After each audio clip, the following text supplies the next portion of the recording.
Lakini kipekee jambo hili ni la muhimu sana, na hata vitabu vyetu vimetueleza kwamba Mtume Muhammad alikuwa ni mtu mwema sana na mwenye kutenda matendo mema, lakini pia alikuwa ni mtu mtoaji kwa wale wenye uhitaji. Na Mtume Muhammad pia alikuwa mpenda amani sana. Kwa jambo tunalofanya hapa leo ni jambo la amani, lakini kipekee alikuwa ni mcha Mungu kweli kweli. Kila wakati ilikuwa ni muda wa swala na dua. Kwa hili jambo ambalo mmelifanya Sheikh wa wilaya, ni kupongeze wewe pamoja na kamati yako kwa kuandaa hiki kitu cha leo. Wetu Msoma, kwa hiyo amebaki huko akiwa anashughulikia hayo majanga ambayo wamepata ndugu zetu. Lakini alipenda sana kuwepo hapa pamoja nanyi.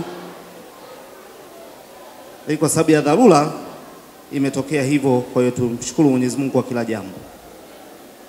Lakini Mtume Muhammad alituambia kwamba yeyote atakayemjengea nyumba yake au nyumba ya ibada kwa ajili ya Mwenyezi Mungu, basi na yeye atamjengea jana au jumba la kifahari.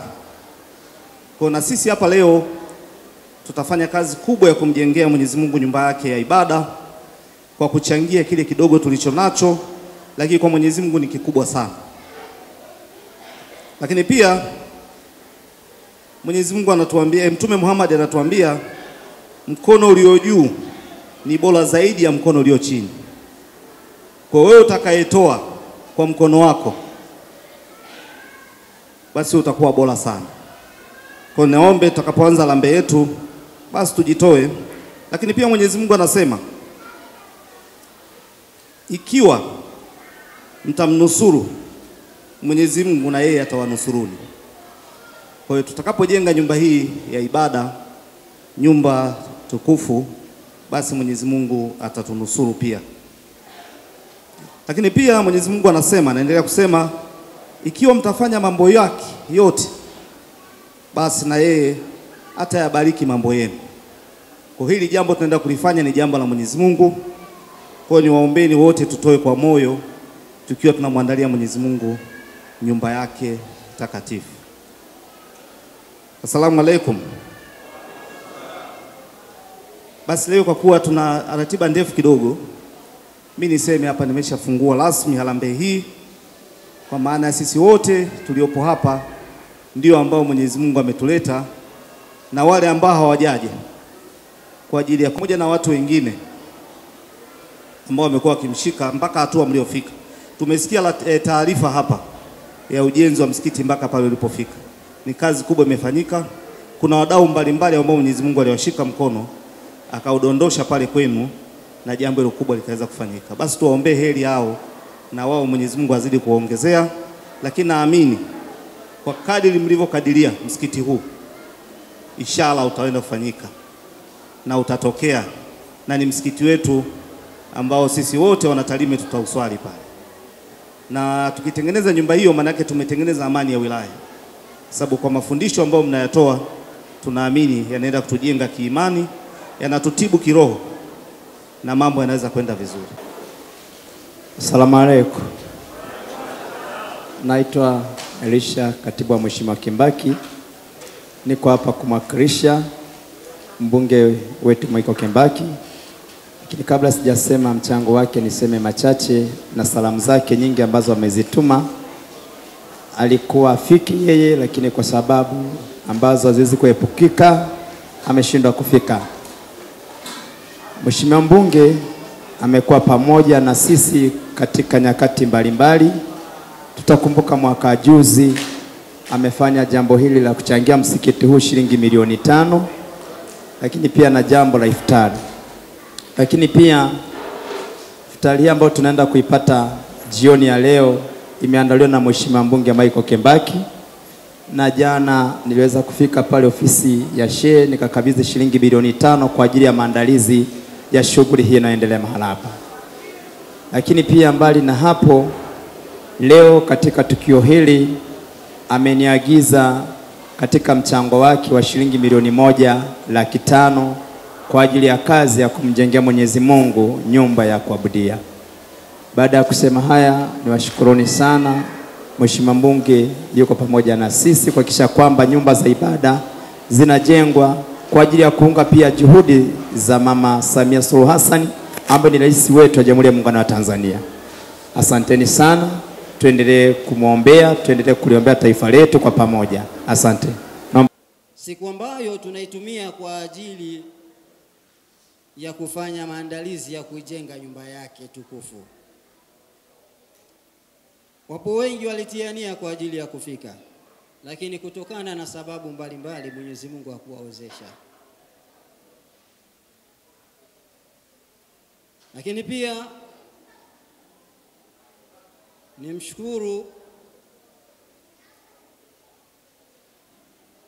mgeni rasmi kwa kufika.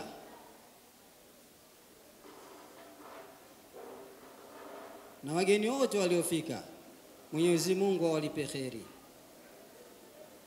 Ndugu zangu, tumekusanyika katika tukio hili kwa ajili ya harambee ya kujenga nyumba ya Mwenyezi Mungu. Na mimi kazi yangu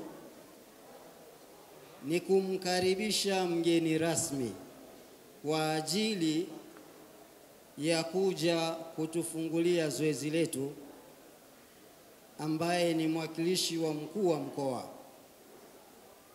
ambaye mkuu wetu wa mkoa kutokana na sababu mbalimbali za kiutendaji hakuweza kuhudhuria mahali hapa, ya kuliombea taifa letu, lakini tulikuwa tukimwombea Mheshimiwa Rais Dr. Samia Suluhu Hassan kutimiza miaka 4 ndani ya utawala wake. Nimesema hayo kwa sababu ametuwakilisha vizuri wanawake. Ameiongoza nchi yetu katika misimamo ya dini, lakini kuendeleza amani, umoja, upendo na mshikamano. Keibanja ndiye katibu wa Chama cha Mapinduzi wilaya ya Tarime. Odi Tarime. Odi Tarime. Mimi nimefika hapa kwa mwaliko wa shekhe. Na kabla sijasema mengi, mimi ni mwanasiasa, naomba nizungumze moja kwa ruhusa yako Mheshimiwa Sheikh. Ndugu zangu Waislamu na wasiokuwa Waislamu mlioko hapa, mwaka huu ni mwaka wa uchaguzi. Mwaka wa 2025 ni mwaka wa uchaguzi.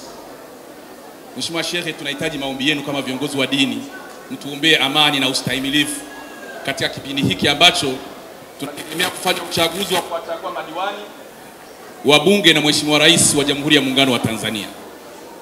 Kwa hiyo ombi langu la kuwaomba kama viongozi wa dini na Waislamu wote kwa pamoja na wasiokuwa Waislamu, tuiombea nchi yetu amani katika kipindi hiki ili tuweze kupita salama. Baada ya kusema maneno hilo, japo nimelichomekea kidogo Mheshimiwa Sheikh, binafsi nimefika hapa kama katibu, lakini nimemwakilisha mwenyekiti wa Chama cha Mapinduzi wilaya, amepata udhuru kidogo, lakini nina taarifa za mbunge wa Tarime vijijini. Nipa taarifa kwamba dai ana udhuru, alistahili kufika lakini hakufika. Lakini kwa niaba ya mwenyekiti wa Chama cha Mapinduzi, mimi naahidi 500,000 tutazileta Mheshimiwa Sheikh kwenye ofisi yako. Kama sio kesho au kesho kutwa, tutaziwasilisha kwenye ofisi yako. Mimi hapa sikuja kutoa hotuba, nilikuja kuitikia mwaliko na nimealikwa na nimeitikia Mheshimiwa Sheikh. Asalamu alaykum wa rahmatullahi ta'ala wa barakatuh. Mheshimiwa DC, tufungue wigo, tutanue wigo. Mimi nitamuomba sasa Mheshimiwa mbunge ana marafiki wengi, atutafutie kiongozi mmoja wa kitaifa ambaye anaweza akaja hapa akatufanyia harambee, tukapata hata milioni 40-50, kazi ya nyumba ya ibada ikaendelea. Hilo linawezekana. Ni jitihada zako shehe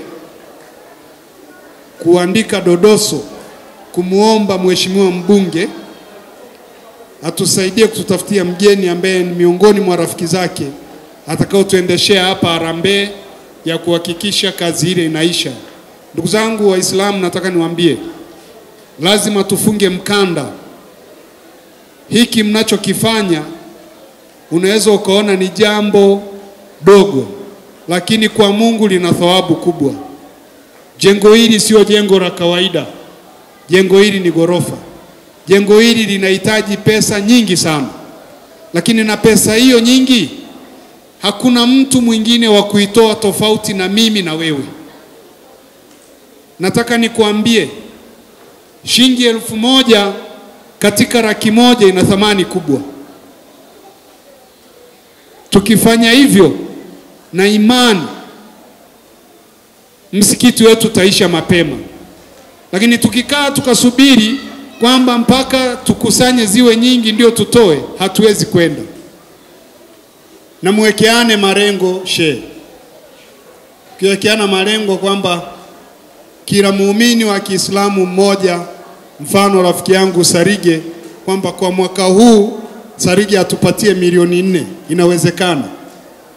Sasa yeye ataangalia kwa mwezi atakuwa anatoa kiasi gani kila mwezi ili kukamilisha hilo goli la milioni 4 kwa mwaka. Tutafanikisha. Ukifanya milioni 4 kwa mwaka mara watu 100, utapata ni shingapi? Kazi hiyo itakuwa imesogea na imeenda sehemu kubwa. Takbir! Kwa kuwa na mimi ni mdau wa maendeleo, naomba nichangie mifuko 5 ya simenti hapa. Takbir! Kitu umoja wa kina mama wilaya ya Tarime. Sasa kama bosi wangu kasema nikimzidi atanichapa fimbo. Katibu. Lakini nilionayo najua inatosha. Siwezi nikakuzidi bosi. Si unajua protocol. Bosi akisema wadogo hawawezi wakavuka. Napenda nitoe shilingi 200,000.